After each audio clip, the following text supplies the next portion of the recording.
या नशा करने वालों को 2 कौड़ी का कह दिया था। ठीक है, आपका संदर्भ था कि भाई इनसे दूर रहो, लेकिन क्या आपको लगता है कि कई बार हमें भाषा पे भी उतना ही ध्यान और संयम रखना चाहिए, कथावाचक को खासतौर?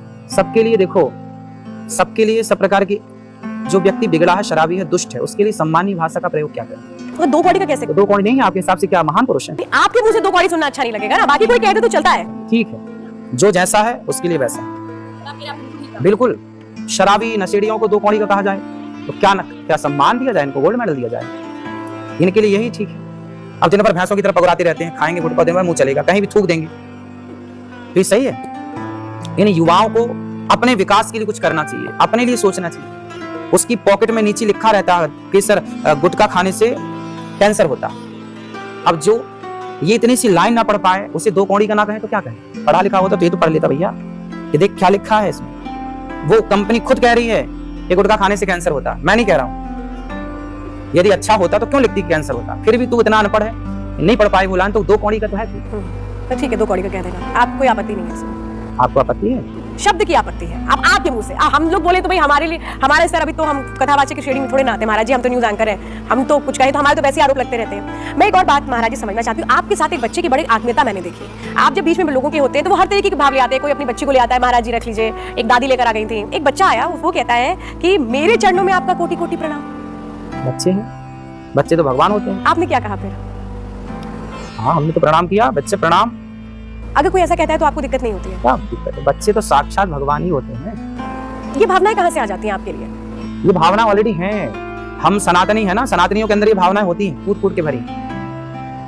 महाराज जी, आपकी कथाओं में एक बात और होती है, आपको लेकर ही कहा जाता है कि आप विवादों में रहने के लिए कुछ ऐसा बोलते हैं कि आप पॉपुलर बने रहे, है ऐसा? हाँ, देखिए हम लोग जो बोलते हैं उसको 10 लोग बैठे हैं सामने तो उसको 10 तरीके से समझते हैं। बात एक ही होती है पर समझने वाले 10 होते हैं, तो जो अपने अपने हिसाब से समझ लेते हैं। जैसे एक राजा ना माड़ पीता था, माड़ समझते हैं? चावल का पानी जो निकलता है, पानी व्हाइट कलर का होता है। तो माड़ पीने की आदत थी, रानी रोज उसको काला नमक डाल के बढ़िया माड़ पिलाया करती थी, वो बड़ा हेल्दी भी होता है। तो एक दिन राजा दरबार में बैठे थे, बड़े बड़े मंत्री बैठे थे, तो रानी ने बेटे से कहा जाओ पिताजी को बुलाओ कि माड़ ठंडा हो जाएगा, जल्दी आके वो पी लें। तो बेटा आया तो देखा तो बड़े बड़े राजा बैठे। अब वो बेटा कैसे बोले? वो बोले कि पिताजी मार पी लो, तो लोग हंसेंगे, वाह इतना बड़ा राजा मार पीता है, मेरे पिता की इंसल्ट हो जाएगी। तो उसने तरीके से कहा, पिताजी धानुपुर से मांडू आया है, जल्दी चल के मिल लीजिए वरना शीतलपुर को चला जाएगा। तो बात तो वही थी, पर उतने लोगों में केवल राजा समझ पाया, है ना, सब नहीं समझ पाया। उसी तरह अनिरुद्धाचार्य जो बातें कहता है वो समझदार ही उसका सही अर्थ कर सकते हैं, वरना गलत अर्थ तो आप हर बात का कर लीजिए। राम को भी लोग गलत कहते हैं, सीता माँ को भी लोग गलत कहते हैं, जिसको गलत ही करना है वो तो तुलसीदास जी की चौपाइयों को भी गलत कहता है। तो हमारी बातें समझने के लिए समझदार होना चाहिए कि आप सही वे पर ले जाएं उन बातों को। गलत वे पर ले जाएंगे तो हर बात गलत है। तो महाराज जी फिर लोगों को कैसे इतना समझदार बनाया जाए? हैं हमारे सारे श्रोता समझदार हैं, आपकी ज्यादातर बातों को तो लोग उसी तरीके उस तरफ ही ले जाते हैं। हमारे सारे श्रोता समझदार हैं। वो तो आज की जो कुछ लोग हैं जो हर चीज को मजाक बनाना चाहते हैं, तो हर चीज का मजाक हो सकता है भाई। अभी कुछ दिन पहले मैंने कॉमेडी की लड़की थी, कोई नाम नहीं जानता, उसने कॉमेडी में अपने माँ बाप का मजाक उड़ाया था। फिर उसका विरोध भी हुआ था कि तुम अपने माँ बाप को तो कम से कम छोड़ो। तो माँ बाप यदि मजाक ही बनाना है तो आप अपने माँ बाप को ही मजाक बना सकते हैं। तो फिर मजाक बनाना है तो हमारा क्यों नहीं बन सकता मजाक? हमारा मजाक भी बन सकता है और सीरियस समझने वाले। हम अभी बंबई गए थे, अभी 3 दिन पहले, तो वहां पे एक लड़की मिलने आई मेरे से, आपकी तरह बहन। उन्होंने मेरे से बताया, और ऐसे एक नहीं है, कम से कम हजारों। उन्होंने बताया कि गुरुजी मैं पहले नौकरी करती थी और 20,000 रुपये मिलता था, 20 से 25,000 रुपये। और आपकी कथा मैंने सुनी और आपने कथा में बोला कि नौकरी नहीं करना चाहिए, बिजनेस करना चाहिए। तो उसने नौकरी छोड़ दी और 1 से 1.5 साल के अंदर उसने अपना खुद का बिजनेस शुरू किया। तो उसने मेरे से आंखों में आंसू भर के कहा, गुरुजी मैं जिस घर में किराए से रहती थी मैंने उस घर को खरीद लिया 1.5 साल। ये बिजनेस की ताकत। तो मेरी बात जो मानेगा वो वही बात है कि कौन क्या मान रहा है। हाँ, तो मेरी बात समझदार के लिए है, मूर्खों के लिए नहीं। अच्छा महाराज जी, मैं ये जानना चाहती हूँ कि कल इलाहाबाद हाई कोर्ट ने ये जो मथुरा श्री कृष्ण जन्मभूमि और शाही ईदगाह विवाद मामले में जो हिंदू पक्ष ने याचिकाएं दायर की थी और जो मुस्लिम पक्ष ने याचिकाएं दायर की थी केस को लेकर के, कोर्ट ने कहा है कि जो हिंदू पक्ष की याचिकाएं इनको स्वीकार करते हुए केस का ट्रायल चलेगा। इस पर आपका क्या कहना है? देखिए, राम जी आए हैं तो कृष्ण जी आएंगे, देर लगेगी पर आएंगे जरूर, क्योंकि सबको पता है कि वहां तो भगवान श्री कृष्ण ही, वहां तो किसी और का कोई हस्तक्षेप है ही नहीं। अब तोड़ के आपने बना दिया है, पर देर सवेर चीजें तो सामने आती ही है ना, जैसा कि आई, तो फिर पुनः मंदिर स्थापित होगा। आपको आप भी कह रहे हैं कि खुशखबरी जल्द आने वाली है, देर लगेगी पर।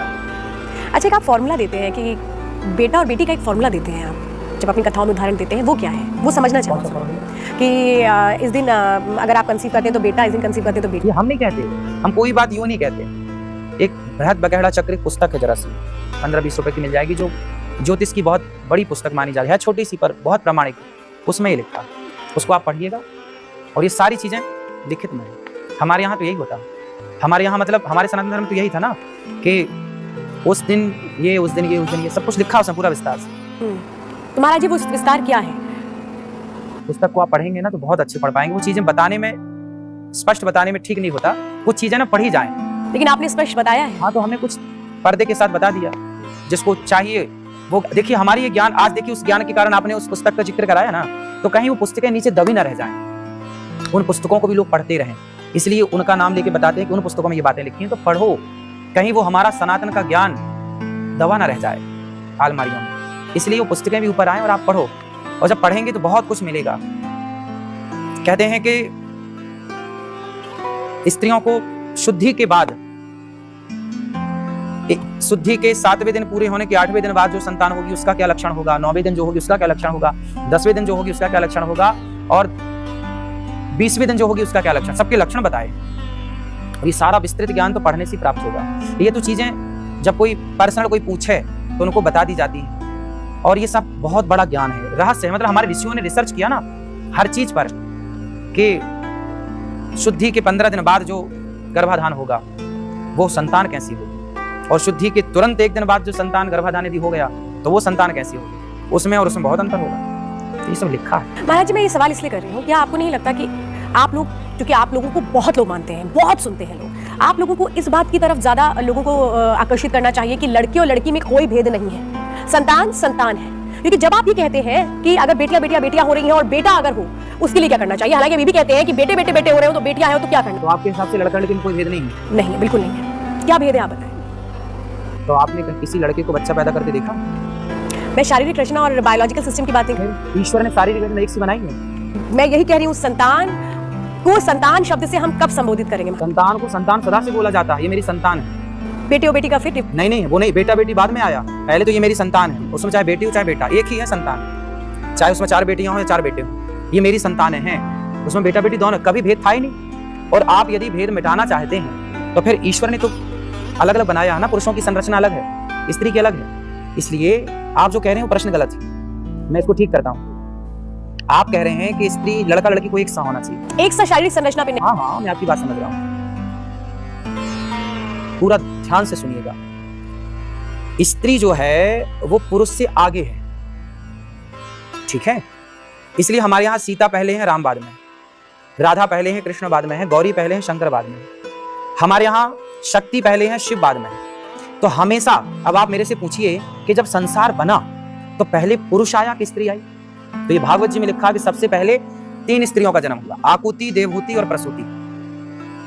फिर 2 पुत्र उत्पन्न हुए, प्रियव्रत और उत्तानपाद। तो सदा से स्त्री आगे रही है, पुरुषों से आगे रही, और जो आगे है उसे पीछे वाले के साथ खड़ा क्यों करना चाहती है? हमारे यहाँ नवरात्रि आती है तो लड़कों को नहीं बुलाते, लड़कियों को बुला के पांव धो के माहौर लगा के उनको जिमाते हैं, भोजन कराते हैं, उनसे आशीर्वाद लेते हैं। सदा से लड़की आगे रही, देवी आगे रही। अब आप क्यों बराबर करना चाहते हैं लड़कों के साथ? लड़के तो पीछे थे, लड़कियां सदा से आगे हैं। अब आप खुद कह रही हैं कि लड़कों के साथ खड़ा करो।